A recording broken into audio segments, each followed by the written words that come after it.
Thanks very much, Alicia. I almost don't need to introduce myself with that introduction. So, but just to say a little bit more about myself. As I used to work for the BBC for around 20 years. I was a correspondent all over the place, and after about 20 years of that, I got to a point where it was kind of like a fork in the road, where I felt that I still wanted to keep telling stories, I still wanted to be a journalist, but I didn't want to keep being parachuted into places where a lot of the time it was quite hard to really understand the story. And one of the things I started to do at the tail end of my time at the BBC was I started to draw when I was on assignment. So I'd take a sketchbook with me. And when I could, in between, when there was a moment, I would just start sketching. And so I started to think about how I could actually then incorporate this into storytelling. And since leaving the BBC, I'm now freelance.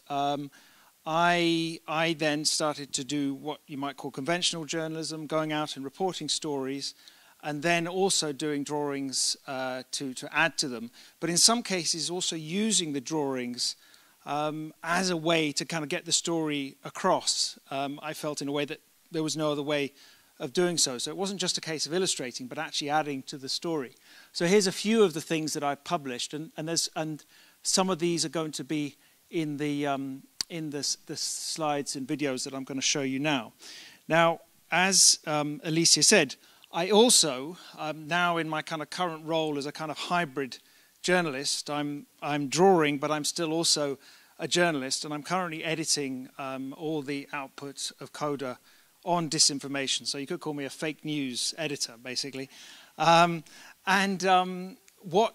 we are doing is we are doing kind of really deep focused reporting on this one issue. At the moment, we're focusing mainly on Russia and the former Soviet Union, but so of course, plenty of fake news coming out of there, no shortage of stories. But also, we're looking kind of beyond that, where it affects the rest of the world. And I think one of the things we're also trying to do is to not simply just report on the story, but to find new ways of storytelling. And this is where my kind of experimenting with drawing kind of comes together, because what Coda's been doing is using a lot of animations to try and get stories across, to try and reach audiences that perhaps we wouldn't get for these kinds of stories, which often are really, they're quite technical. So I'm going to actually start by giving you a little taster of one of these animations. And this is a story we did about an issue in Poland last year. And I'm sure Poles in the audience will know all about this. But basically, there's a campaign to get rid of all the Soviet monuments that are around the country. But there are some Poles who are resisting this. And we did a little animation about this.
Now, moving on, this is a project that I did, that I reported and drew, which was for Coda and also for The Guardian.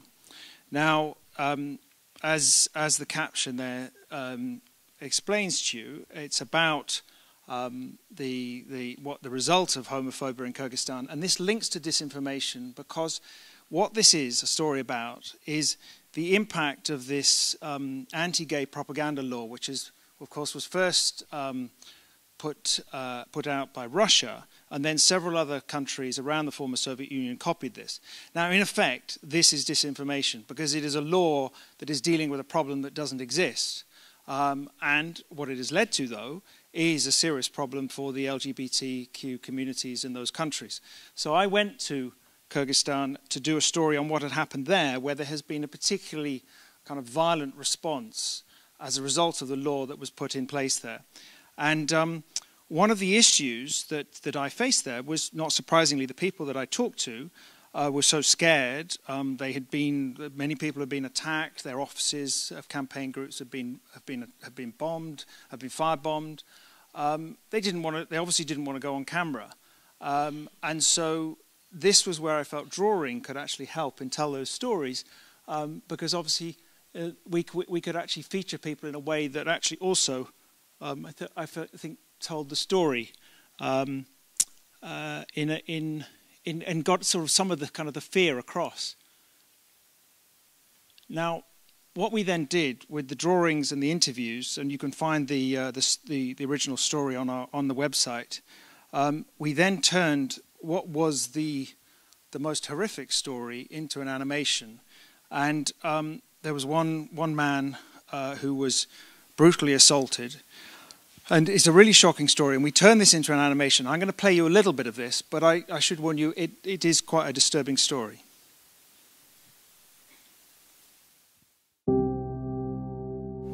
Когда они разорвали вещи, начали опять избивать, то есть уже по голому телу, я лежал на снегу. После чего произошло то, что для меня это было сильным ударом, они просто психологически меня сломали, они унизили.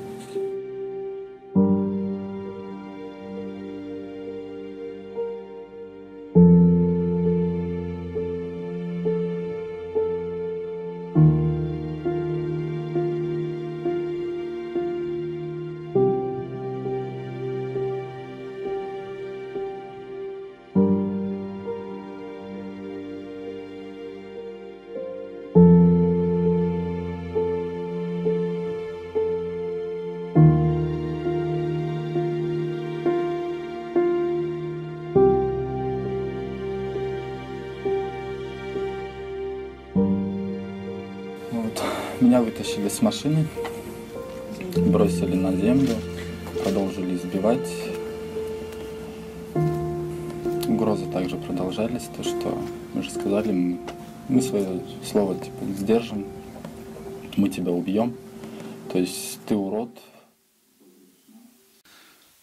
And that story actually had a very very powerful effect. We had a huge response to it, and I think it kind of showed also that, you know, what's possible when you're marrying drawings, video, and simple storytelling all together.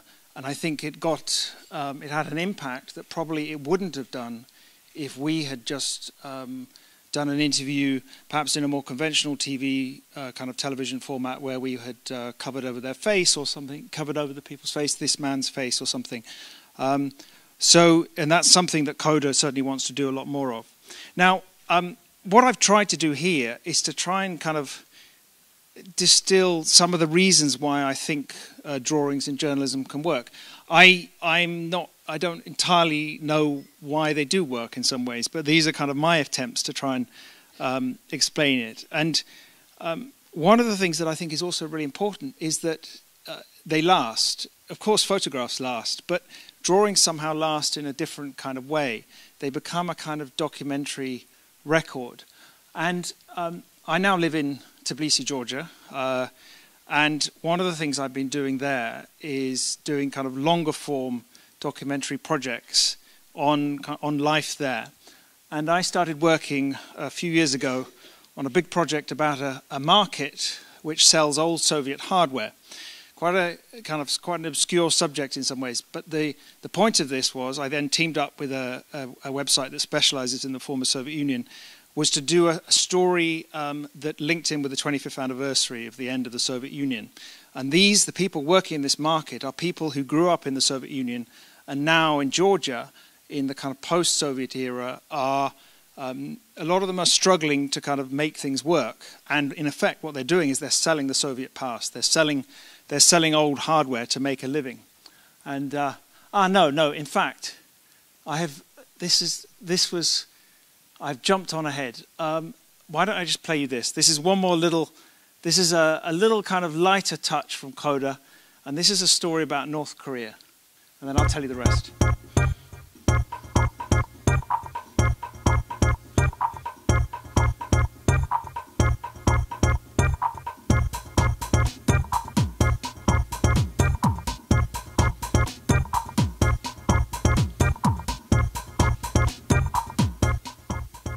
Украшения, яркие краски, и можно поиграть с какими-то аксессуарами.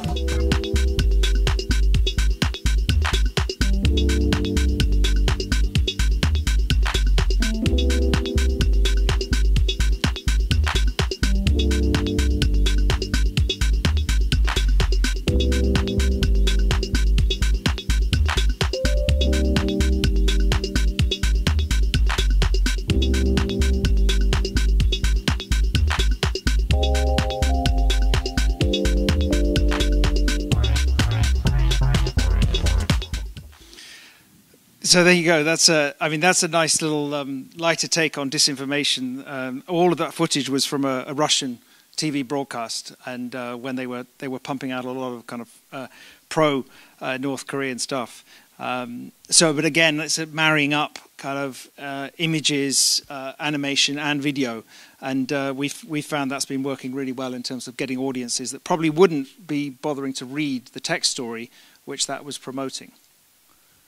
Now, the market that I was telling you about, before I got interrupted by the slide that I forgot that I'd put in there, this is a little short video of me actually drawing that market, and then I'm going to show you the rest of it after that. So here you go. This is my story of doing one big drawing,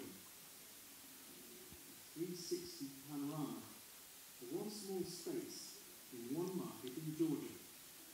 A place that's like a Home Depot for the Soviet past. The artist and me decided I had to try turning this old hardware into a drawing. And everyone working on it.